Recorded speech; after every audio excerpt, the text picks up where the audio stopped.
Nate G 219 here. You know what it is, to help it back and better. First, hit that like, hit that subscribe, come join the family. Help me reach 1,000. From there, we're going up.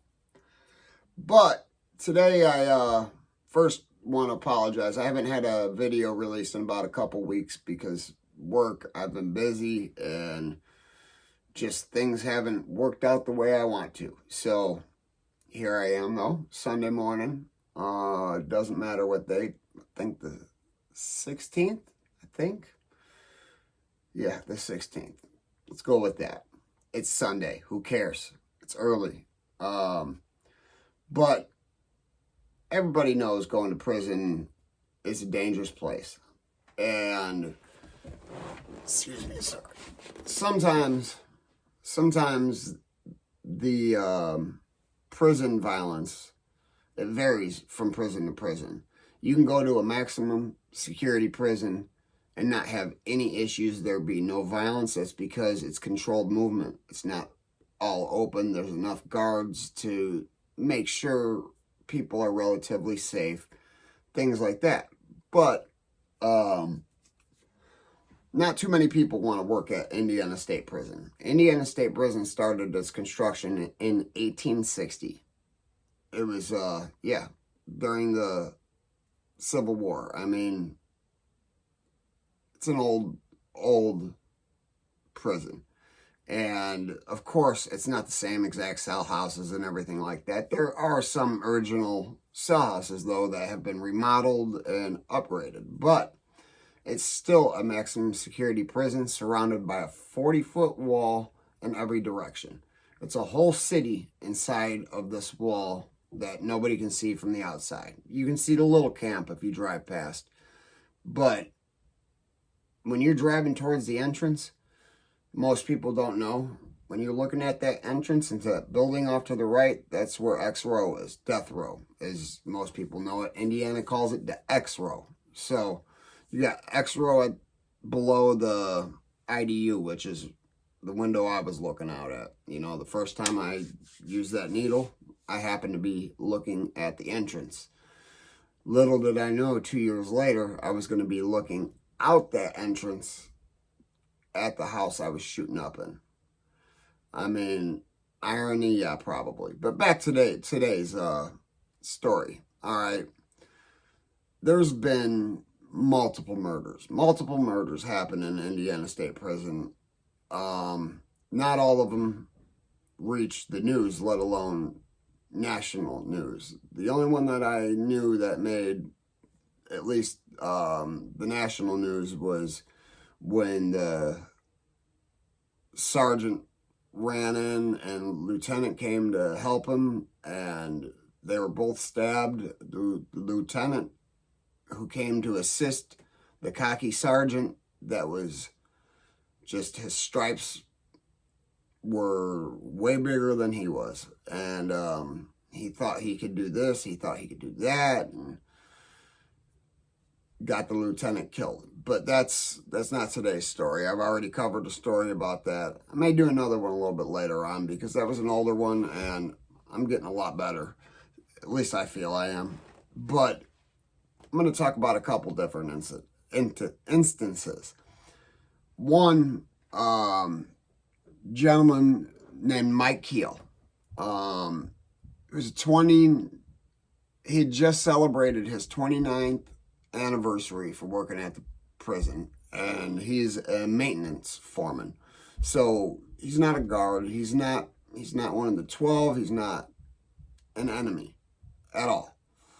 So a few months back, one of them ones with the Kiddie Fiddler cases smacked Mr. Keel in the head with a pipe. And unfortunately, Mr. Keel did not survive. My heart's going out to the family, friends, loved ones to Mike. And I do remember meeting Mike while I was there. Very nice guy. I unfortunately didn't have a job or anything like that, but he was there when things needed to be fixed. So everybody would see him on occasion. So he'd have to make sure the inmate was doing the right thing. whatever happened, it's not clearly said, but somebody that harmed a child has a lot of time. I'll post the exact time because I don't remember. Took his life. Hold on, give me 1 second. I'm going to give you his name.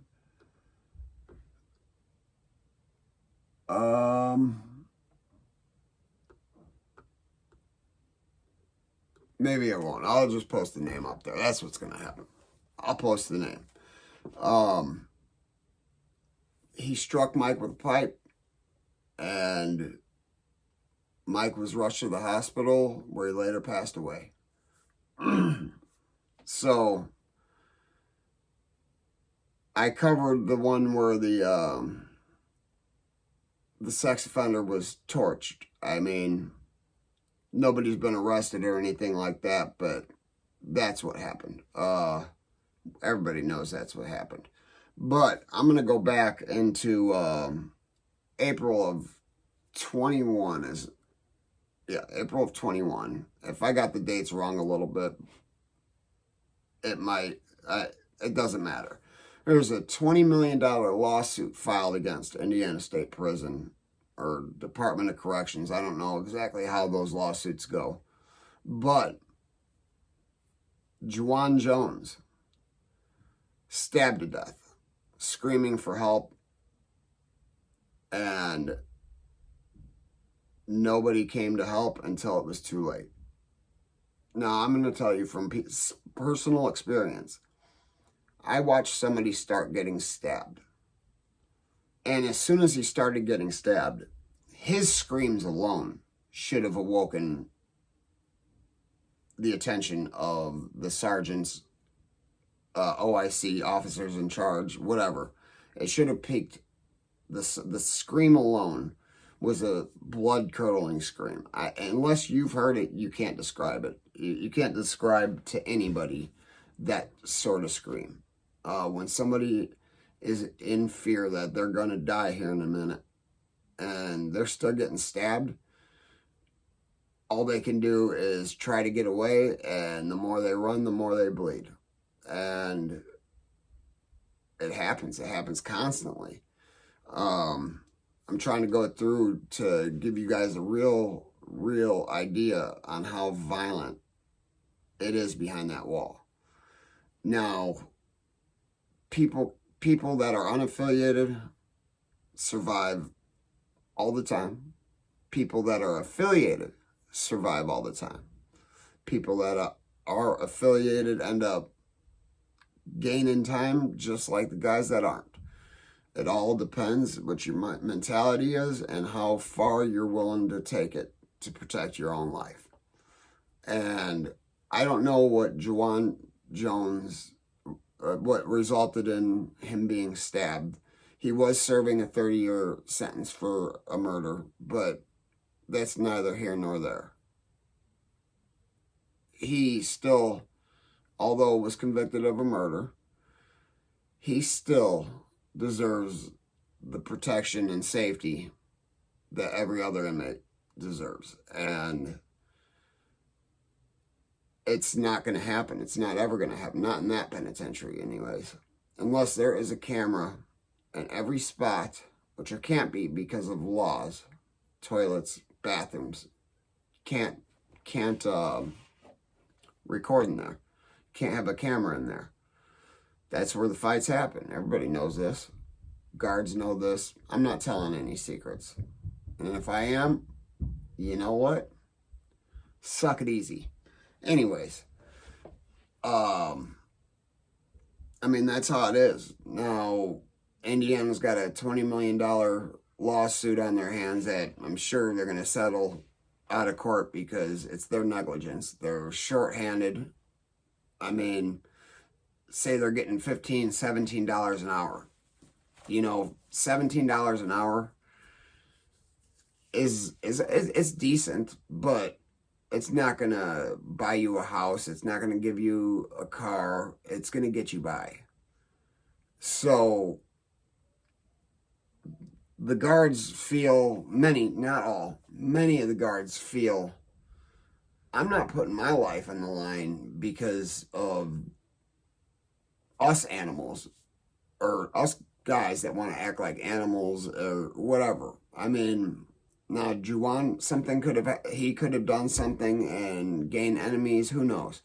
I do remember seeing him in Crossing, but I didn't know him, so I don't know if he was affiliated, what he was affiliated with. But coming from South Bend, there's a good chance he was affiliated, but a majority of the prison is. So you can't knock somebody because they're affiliated. You can knock them if they go to prison and because they're scared they become affiliated. What I'm affiliated with, you can't even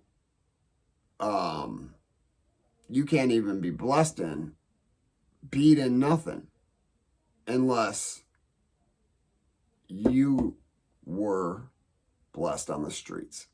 Unless they can call and get that blessing, you're not that. So, I mean, I don't know. I couldn't tell by the pictures. It doesn't matter. He was stabbed to death. And I don't know what was going on, but chances are it didn't deserve a murder. Maybe an ass whooping, something like that. Who knows? But again, I do deeply feel a heavy load of sympathy for his mother, because I was so afraid that my mother was going to lose me and vice versa, that I was going to lose her while I was gone. Fortunately, I made it home, but I mean, she left me a few months later, but you know, I thank God every day for those 3 months.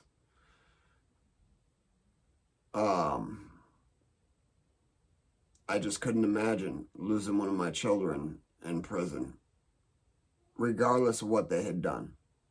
I'm still going to love my child. Am I going to say I agree, or am I going to glorify what they've done? No. But I am still going to love my child. That's my child. And like I said, I couldn't imagine the pain she's going through. Even 2-3 years ago, it's still a very painful thing. But anyways, guys, first, hit that like and subscribe. I got some more stories coming to you. I'm going to probably do another one here in a minute on a different topic. But hit that like, hit that subscribe. And you know, if they ain't hating it, you ain't making it.